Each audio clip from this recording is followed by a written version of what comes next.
como libro impreso, ¿no? A mí me han dicho que sí, que incluso en la base de datos pregunta. Bueno, en el formato hay una, para que tú veas si tienes un libro impreso, pero no tiene que estar impreso para que lo considere el SNI, ni revista ni libro, porque de ser así entonces no podríamos considerar ni las revistas de Springer, ni las revistas de Elsevier, ni Nature, ni ninguna otra, porque todas ellas están en electrónico. Esto es parte de las cosas que se están cambiando. Digo, no están ustedes para saberlo ni yo para que les cuente la triste historia de CONACYT, pero lo cierto es que los formatos que están en PeopleSoft, uno de ellos el del SNI, es un martirio mover cualquier cosa. Entonces, aunque dice eso, lo cierto es que no se considera que sea impreso. Eran impresos y por eso ese formato que tenía no sé cuántos años y que se ha querido modificar, nosotros cuesta un trabajo enorme por la manera en que se armó el diseño del software y la manera como se estructuraron los formatos. Está conocido en todo un proceso de cambio de eso. De hecho ya se revisaron muchos de los criterios, esas cosas se han ido quitando, pero es un formato que tendrá que ponerse cuando la plataforma de CONACYT pueda ya quitar el famoso PeopleSoft, que ya estamos todos trabajando para eso, pero es parte del problema que tenemos para capturar la información. Pero hoy por hoy, en realidad, aunque dice eso, no cuenta. Te lo digo de verdad, no cuenta, no importa el formato, ni impreso, no es un criterio de evaluación que esté impreso o en electrónico. Solo para abundar sobre la pregunta de Pedro y que a veces queda un poco esta duda y más vale, como dice, ser muy claro en la pregunta. Eso quiere decir que tampoco habría, ¿no? Digo, te lo pregunto, pero sé que lo vas a decir, pero de todas formas, que tampoco habría un puntaje específico por un mínimo de tiraje, por decir, es que de pronto dicen debe ser un tiraje de 1000 o de 500 porque si no, no vale igual. Y de una vez lo digo también acerca de las reimpresiones, que para nosotros son un dolor de cabeza. Nunca falta el autor que quiere reimprimir su libro desde 1980, porque como ahí dice reimpresión, piensan que hay un mayor valor respecto de reimpresiones de libros. Quisiera que nos comentes algo al respecto para tomarlo incluso como decisión del comité editorial. No, de hecho, para nada. Mira, un día me hablaron, nada más como anécdota, me habló un director de uno de los centros CONACYT para preguntarme si era un criterio de evaluación que al menos las revistas tuvieran 1000 ejemplares de tiraje. Y yo le dije, por mí no impriman ni una. O sea, no es ese, o sea, el criterio de calidad no pasa por el número de impresiones que van a... Yo oí que por ahí le decía a alguien, ya ves, te lo dije que no era un criterio. Me decía, es que tengo la bodega llena de libros y revistas, me dice, ya no me cabe ni una más. Le dije, por nosotros no impriman ninguna. Lo que queremos es asegurar que se lee, que se cita, que se utiliza. Si eso no lo da el tiraje, y todos lo sabemos. Todos lo sabemos, que el tiraje no da esa evidencia, no es evidencia de uso. Entonces nosotros hemos abandonado eso, lo hemos dejado muy claro. Sé que en el ENI tampoco lo consideran. Cuando un libro es reconocido, no es reconocido por el tiraje, es por el número de citas que ese libro tiene, o el número de veces que el autor fue citado por otro. Eso es lo que cuenta. Que no sea el mismo, que no sean autocitas, por supuesto. Entonces, ni reimpresiones, ni tirajes que no correspondan a la realidad de la revista. Si una revista tiene un universo, o un libro tiene un universo por su especialización de 200 gentes o de 50, es válido imprimir esos 50. ¿Para qué quieres más? ¿No? Y ahí hay que tener mucho cuidado con las editoriales otra vez, las imprentas que te dicen, si usted imprime chorrocientos mil le va a salir un peso. Sí, nada más voy a utilizar una y las otras que ya gasté no sé cuánto van a quedar en una bodega. Pues me salió más caro el ejemplar 1, ¿no? Porque me cobraron como si valiera por 100 o 200 o 1000. Entonces, no, yo creo que esos criterios, la verdad es que se han abandonado ya, ¿eh? La verdad, con toda seguridad les puedo decir que sin ninguna preocupación, ese no es un criterio. Ya había una pregunta antes de Tocaya Rosario, antes. A ver, Rosario. Aquí Pati nos va a hacer ahora. ¿Es Rosario? Mi tocaya. Sí. También integrante del comité. Sí. Entonces entiendo que no es tiraje, que no es. ¿Y qué significa, y leo, publicar libros en editoriales de reconocido prestigio académico? ¿Qué significa hoy eso? Hoy.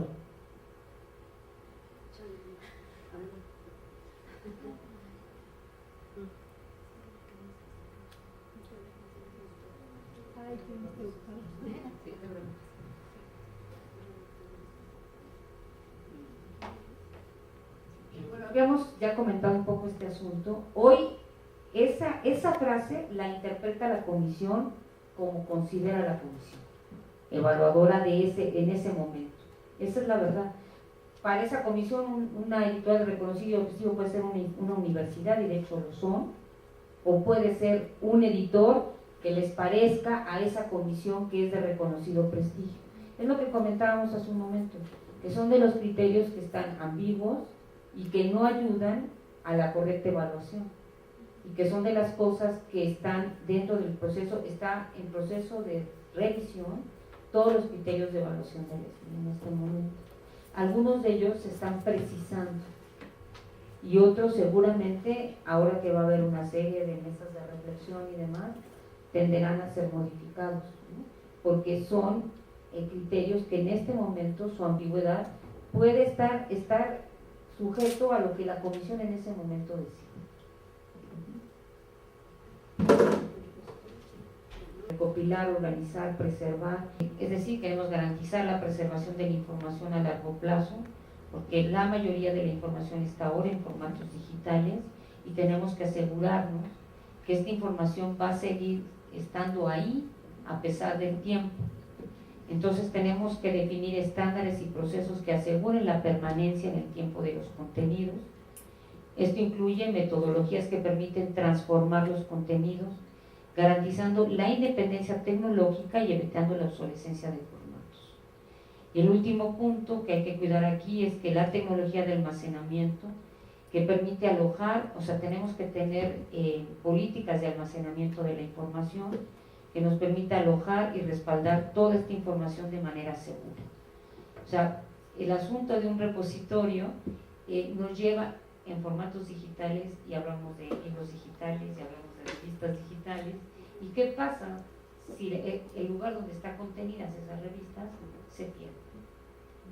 Tenemos que tener políticas para asegurarnos que hay respaldo de la información, pero también que tenemos una política de garantizar que esa información siempre va a estar disponible, independientemente de los formatos que en ese momento estén vigentes. Entonces hay dos cosas que tenemos que cuidar. Una cosa que tiene que ver con los contenidos y otra cosa que tiene que ver con la tecnología. Digamos que son los dos grandes rubros sobre los que tendremos que trabajar. Respecto a los contenidos, está la tipología de los contenidos, la normatividad y los lineamientos. Tipología de recursos que hay o que puede haber en un repositorio.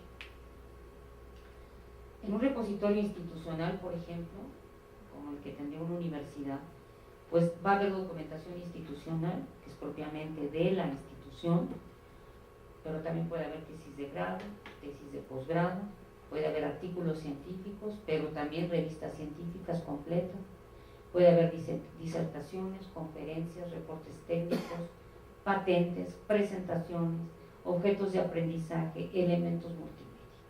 O sea, en un repositorio institucional va a haber una gran variedad de recursos digitales contenidos en ese repositorio que deberán seguir cierta normativa para poder estar ahí. No quiere decir que el repositorio nacional cosechará toda esta información, pero sí es importante que ustedes a nivel de repositorio institucional no pierdan de vista que de lo que se trata es de que esté en un lugar la información que bajo cierta política institucional es fundamental para la institución que esté preservada. Independientemente de que el funcionario A se vaya, hay un lugar donde la información, además de su computadora, está disponible para la comunidad. Y eso implica tener políticas a nivel de la institución. Normatividad del contenido. Bueno, todo repositorio define la normatividad respecto a 4 cosas importantes. Metodología de protección intelectual, es decir, derechos de autor, tanto y de autor como Creative Commons, con otro tipo de políticas de derechos de autor, asesoría legal sobre qué pueden poner ustedes ahí y cómo asegurarse que al estar en acceso abierto ustedes no vayan a tener problemas de plagio. Autoevaluación del estado de contratos, si es que alguna de esta información previamente estuvo puesta, por ejemplo, en una revista científica publicada fuera del país. ¿Qué fue lo que el autor firmó y cómo esto puede después transformarse en un artículo de acceso abierto? En este sentido, hago una acotación aquí. Nosotros desde el consorcio estamos trabajando ya con los editores que tiene contratos el consorcio para que los artículos de los mexicanos que hayan publicado en esas revistas se puedan colocar en repositorios después de cierto periodo de embargo. La mayoría, digo, hay muchas que ponen 0 embargo, pero la más que ha puesto es 1 año de embargo. De tal manera que vamos cuidando nosotros también ya desde el lado del trato que tenemos con los editores internacionales, que los autores tengan la garantía, la tranquilidad de poder poner sus artículos sin que les vaya a llegar una demanda de alguna editorial. Metodología de recopilación de información, o sea, cómo hacer un autodepósito, cómo hacer depósitos masivos, cómo generar flujos de trabajo, cómo hacer la migración de datos de cosas que ya están en ciertos tipos de formatos, etc. Metodología de exactamente, cosas que seguramente ya hay por ahí y que hay que ver cómo se van a ir homologando para poderlas tener todas en un lugar común. Metodologías de catalogación, aquí sea los estándares internacionales para que después nos puedan mirar y encontrar en otros lados. Dublin Core, XML, transformación de metadatos, porque seguramente algunas de estos documentos o contenidos ya están con algún tipo de catalogación. Hay que revisar qué catalogación se tiene y cómo esto se puede estandarizar y traducir a un formato internacional.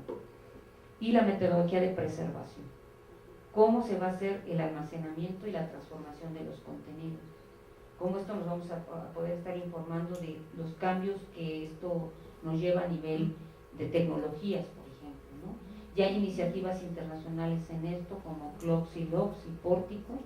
Clocks y Logs están más orientados a la redundancia de contenido, a hacer de sistemas espejo, y Pórtico es un sistema que habla más bien de preservar la información, es decir, se traduce a un sistema tecnológico que continuamente se está actualizando, pero no es información que se busque, que esté utilizándose. Es como tener una caja fuerte, con la información que nos parezca más valiosa, y Pórtico lo que garantiza es que siempre va a estar en un formato actualizado. De tal manera que si hubiera una catástrofe con todos tus servidores, tú puedes recurrir a esa información y tu información está presente. En México tenemos cosas que yo creo que como país tenemos que garantizar. Hay una iniciativa que lleva UNESCO, que se llama Memoria del Mundo, por ejemplo, en el cual México tiene su apéndice, y están haciendo una recolección muy importante de la recopilación cultural de México, y la están toda catalogando y seleccionando y digitalizando. Por ejemplo, a mí me parece fundamental que una copia de todo eso estuviera en un lugar de estos, ¿no? Donde nos aseguremos que pase lo que pase, hay una memoria de México ahí preservada sin que se pueda perder, ¿no? Porque cuántas veces se hacen estas recopilaciones y se pierde la información, ¿no? Desde el punto de vista de la tecnología, bueno, hay que pensar en un gestor de repositorios para el caso del repositorio nacional, en el caso de ustedes la tecnología para el repositorio institucional, un sistema de cosecha y de descubrimientos. Ustedes van a tener una serie de repositorios y de ahí van a cosechar también, hay que pensar en esto. O uno solo, dependiendo de cómo quieran organizar la información institucionalmente. una estructura de la solución, plataformas de software y arquitectura del hardware, ¿no? Todas estas cosas hay que contemplarlas. Nosotros ahorita por la evaluación que hemos hecho de los gestores y por el que estamos utilizando para la referencia, pensamos que debe ser DSpace. Además es el que se está usando a nivel internacional. Los europeos todos, la mayoría están en DSpace, en Estados Unidos también. Entonces creemos, es open source, creemos que es una buena plataforma, ¿no? Y hay que ser congruentes. Bueno, entonces es uno de los sistemas más utilizados, está desarrollado por el MIT y por HP, Hewlett Packard, es software libre, es seguro y muy robusto, ya tiene estándares técnicos y a nivel de los contenidos también, exactamente, a nivel de los contenidos. Gestiona todo tipo de archivos, textuales, multimedia, imágenes, entonces puede ser, es muy versátil. Creemos que para las instituciones es una muy buena herramienta. Y tiene niveles de acceso, de flujos de trabajo, de tal manera que es fácil que los usuarios puedan adaptarse a utilizar DSpace, ¿no? En el sistema de cosecha y de descubrimiento, bueno, pues ¿qué es la cosecha de informaciones? Es extraer de datos de diversas fuentes, de diversos sistemas que ya están interconectados, que son interoperables. Permite extraer tanto los índices como el documento completo y una vez extraídos permite almacenarlos en otro lugar. Lo que estamos pensando en CONACYT es que habrá cierta información que a lo mejor a CONACYT le interese también tenerla como un espejo de la información que esté en las instituciones, ¿no? No todo, vamos a tener una serie de criterios para seleccionar la información que para CONACYT es importante que esté en este repositorio nacional y que seguramente duplicaremos para tenerlo también como una fuente espejo, ¿no? Y también necesitaremos un sistema de descubrimiento para que el usuario haga búsquedas sencillas y pueda jalar la información de diferentes fuentes, de un artículo, de una imagen, en fin, ¿no? O sea, diferentes formatos para una misma tipología de búsqueda. Entonces, lo que hace un sistema de descubrimiento es encontrar la información indistintamente del formato. Y también permite hacer búsquedas unificadas tipo Google, digamos, ¿no? Entonces el sistema de cosecha y de descubrimiento nos va a permitir 3 niveles de acceso, ¿no? El del repositorio nacional, contenidos digitales almacenados en este repositorio, de los repositorios locales, que estamos hablando de los repositorios institucionales, de universidades, centros de investigación, dependencias de gobierno también, centros de salud y cualquier otra fuente de información. Y podemos conectar con los repositorios institucionales, con lo cual también vamos a contribuir a incrementar la visibilidad de la información que generamos en México.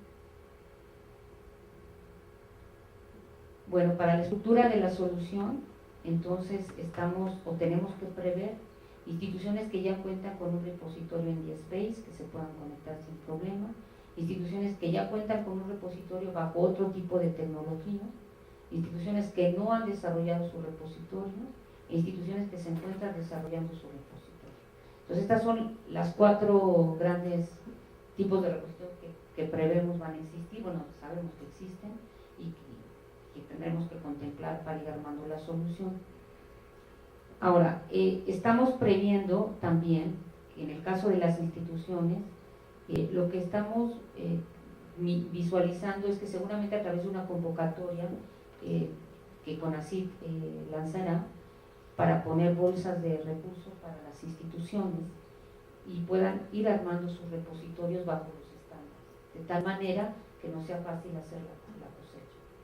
Entonces, el repositorio nacional brindará o apoyará la parte de capacitación, la implementación de los repositorios, el apoyo durante la adopción del uso y administración de estos repositorios, ¿no?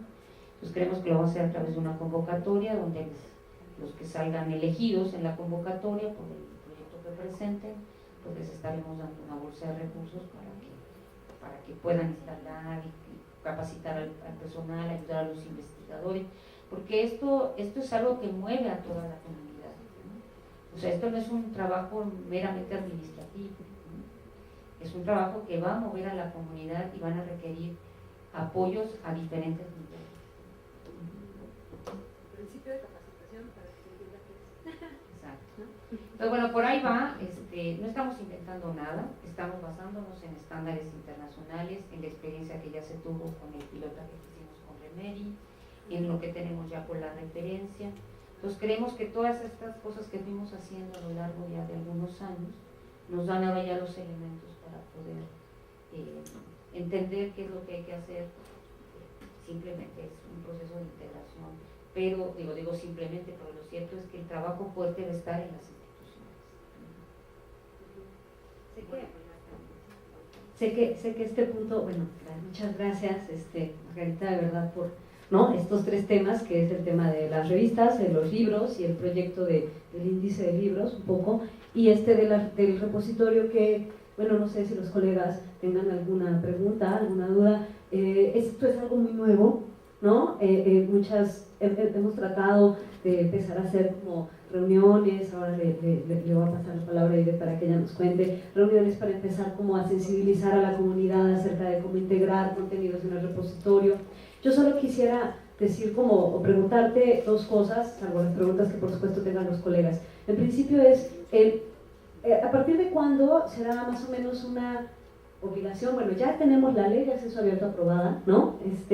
Entonces, evidentemente, lo tenemos que hacer sí o sí en algún momento, pero más o menos, ¿cuándo piensas que saldría esta convocatoria para para que las instituciones participen de ella en apoyo a los repositorios? Y después la otra gran pregunta, que evidentemente sé que no tienes una bolita mágica, pero me parece que, y te pediría tu opinión en este sentido, de cara a la necesidad de que las instituciones suban su información científica a los repositorios, me parece que esto modificará los sistemas de evaluación a los que tradicionalmente nos hemos venido enfrentando. Es decir, esto que tenemos, ¿no?, estas formas tradicionales en que uno, ya sea ahora las revistas ya se mudaron, ¿no?, ya se mudaron al OJS, pero ahora, por ejemplo, por poner un ejemplo, el SNI, ya no será indispensable mandar mi caja llena de libros, digamos, a través de DHL, sino que en la medida en que mis contenidos estén alojados en el repositorio, simplemente con así podrá valorar de forma más sencilla, por ejemplo, mi aportación académica sin necesidad de mandarlo en papel, ¿no? ¿Esto será así? No sé, yo pregunto, no sé si los colegas tienen alguna otra pregunta. Para juntarlas, que no nos odie Margarita, que ya son las 3 y debe comer. Mira, tú dijiste algo muy cierto al principio. El asunto de los repositorios, bueno, insisto, cuando yo veo repositorios en el CONACYT me vieron con una cara de what, ¿con qué se come, no? Bueno, ya hemos tenido pláticas, igual un poco, como tú dices, ir sensibilizando a la gente. Hoy estamos ya trabajando con la gente de sistemas de CONACYT y creo que están entendiendo bastante bien el potencial que esto puede tener. Hay que entender, insisto, que los sistemas de evaluación tienden a ser muy cuidadosos en sus cambios. Yo preveo que va a haber un cambio, pero lo que también tengo claro es que no va a ser en automático. En la medida en que los repositorios empiecen a estar, empecemos nosotros a dar cuenta del repositorio nacional, los mismos investigadores empiecen a depositar en sus repositorios la información, los mismos que van a ser evaluados. Todo eso va a ir llevando a un cambio, pero ojalá hubiera gente tan visionaria que pusiera el cambio por delante, pero lo cierto es que los sistemas de evaluación no funcionan así, ¿no? O sea, tienden a ser muy cuidadosos al mover cualquier cosa porque pues, hay temor de que al mover una cosa descompongamos 20, ¿no? Entonces son muy cuidadosos. Yo sí creo que esto va a ir cambiando. Creo que CONACYT lo va a tener que hacer más rápido de lo que está previendo, también lo creo. Afortunadamente ahorita ya hay muchas áreas de CONACYT involucradas en el asunto del repositorio. Si nosotros recibimos, bueno, primero tenemos que esperar a que salga publicado en el Diario Oficial de la Federación, porque si no está publicado en el Diario Oficial de la Federación, pues aunque haya pasado por las cámaras, estamos como que en la misma, ¿no? O sea, en CONACYT ya estamos trabajando, pero lo cierto es que tenemos que esperar a que se publique. De cualquier modo, el director ya nos dijo, ustedes empiecen a caminar, ¿no? O sea, no nos vamos a esperar a que ya tengamos, sí, porque entonces va a quedar un poquito tiempo. si tenemos recurso financiero, porque esto tiene que ir apoyado por recurso financiero, eso es inédito. O sea, si no tenemos recurso extra para que CONACYT opere el repositorio y ayude a las instituciones a armar sus repositorios, CONACYT no puede hacerlo. Entonces, eso sí hay que decir. Si, como está previsto, se va a contemplar un recurso financiero para el presupuesto 2015, nosotros podremos tener ya todo listo para sacar una primera convocatoria a principios de año. O sea, cuando nosotros sepamos que está en el presupuesto, entonces, pero es que hay muchas cosas que hacer mismas, ¿eh? O sea, inclusive ustedes, Por eso, se me parece demasiado pronto, pero es que tenemos, según la ley, tenemos año y medio para tener ya un repositorio nacional. Entonces, digo, suena muy, año y medio, es poco. Tenemos muy poquito tiempo y hay que alinear muchos procesos. Entonces, nosotros queremos, pues, ya empezar a trabajar inclusive con las instituciones, porque lo que queremos es que cuando salga la primera convocatoria, pues tengamos listos fuera, o sea, ya tengamos, y no hay en ese momento querramos apenas, a ver, vamos a enseñarles cómo, ¿qué es? No, bueno, entonces sí queremos ir avanzando lo más que se pueda, porque aquí sí tenemos que ir muy de la mano con ustedes. No sé si tengan alguna Pregunta sobre el tema repositorio. Acá verán, salen las preguntas. Ah, no, sí está Graciela y le vamos a...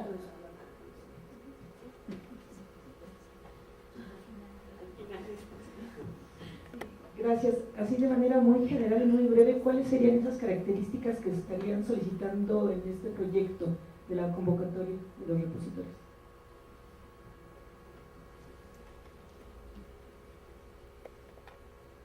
Mira, básicamente es presentar un proyecto para hacer tu repositorio institucional y que lo que tú pongas en eso cubra los estándares que les vamos a pedir, porque si no, no podemos hacer interoperable el asunto. Y tanto en manejo de metadatos respecto a los contenidos como en manejo de tecnología. Si ustedes la subcontratan, la rentan, la compran, eso es problema institucional y de hecho la USA contemplaría también un apoyo tanto para la parte técnica como para el manejo de contenido. Entonces, el proyecto lo que debe de dar claridad es si ustedes ya tienen un proyecto bien sustentado, o sea, no son buenas ideas, porque entonces no te va a dar tiempo en un año. O sea, normalmente los proyectos CONACYT para estas cosas, pues tienes un año para hacer lo que dijiste que ibas a hacer en el proyecto. Entonces, el proyecto debe contemplar lo que realistamente tú puedes hacer en un año. A lo mejor inicias tu repositorio no todo completo, a lo mejor dices, empiezo con cierto tipo de contenidos que me parecen prioritarios, ¿no? Y lo demás lo iré incorporando después, o por años, en fin. El chiste es que bajo los lineamientos lo que nos haga sentido es que lo que tú pongas ahí sea factible de realizar en un año y que contemple tanto la parte de contenido como la parte de infraestructura.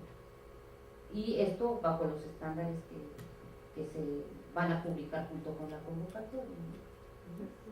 Entonces, si pues tú dices voy a hacer un repositorio y voy a incluir 7,000, 8,000, 10,000, 20,000 documentos, o sea, a lo mejor la comisión va a decir, oye, es que dudo mucho que lo vaya a poder hacer, ¿no? Por supuesto que la idea, nosotros vamos a buscar la manera de tener reuniones con los grupos para irlos apoyando y armar los proyectos, ¿no? Son cosas muy novedosas. Ustedes ya hablan de repositorios, pero tenemos instituciones, creo que ni siquiera saben qué es eso. Entonces hay que ayudar a esas instituciones también a ir armonizando sus procesos internos. ¿Algún otro comentario sobre los repositorios? ¿No? Bueno, solo decir que evidentemente Imagino que la convocatoria será por instituciones, no es que, o sea, no es como una convocatoria de proyectos de investigación, no sé si me explico, que uno en lo individual puede hacerlo. Generalmente son convocatorias para las instituciones porque se requiere como de incorporar el contenido de la información científica de instituciones, no son convocatorias individuales, digamos, dirigidas a investigadores. Lo que sí podríamos prever es que fueran más de una institución, aunque eso es muy ambicioso, ¿no? Pero sí se podría prever que fuera un grupo de instituciones que presentan un proyecto para trabajar en conjunto. Estoy pensando en iniciativas como esta de REMERI, que a lo mejor ya tienen un grupo de repositorios y quieren eso fortalecerlo. Yo creo que eso podría ser.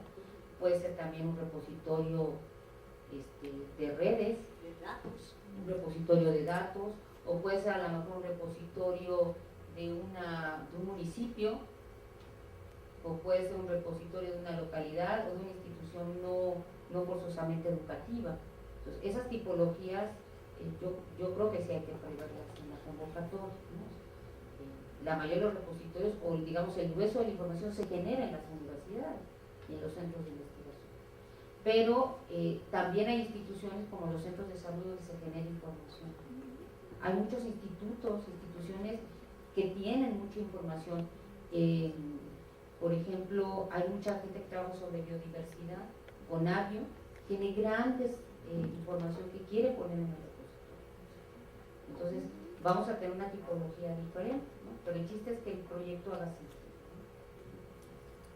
No sé si tengan algún otro comentario sobre el tema de repositorios, si no es así, solamente le daríamos la palabra al... Ya, para que ya nos vayamos a hacer porque tienen una vida que no sé. Seré muy breve, lo prometo. Gracias a todos. Oiga, en principio, dejarles un saludo por parte del rector. El día de hoy está en la Ciudad de México firmando un convenio de colaboración con Microsoft, justamente en la idea de ir teniendo la actualización del equipo y mejores esquemas para poder arrancar no solamente este proyecto, sino otros más. Agradezco la presencia en esta reunión de dos directores, de la maestra Janet Valero, del maestro Mauro. Muchas gracias por acompañarnos, por tener también este compromiso con esto.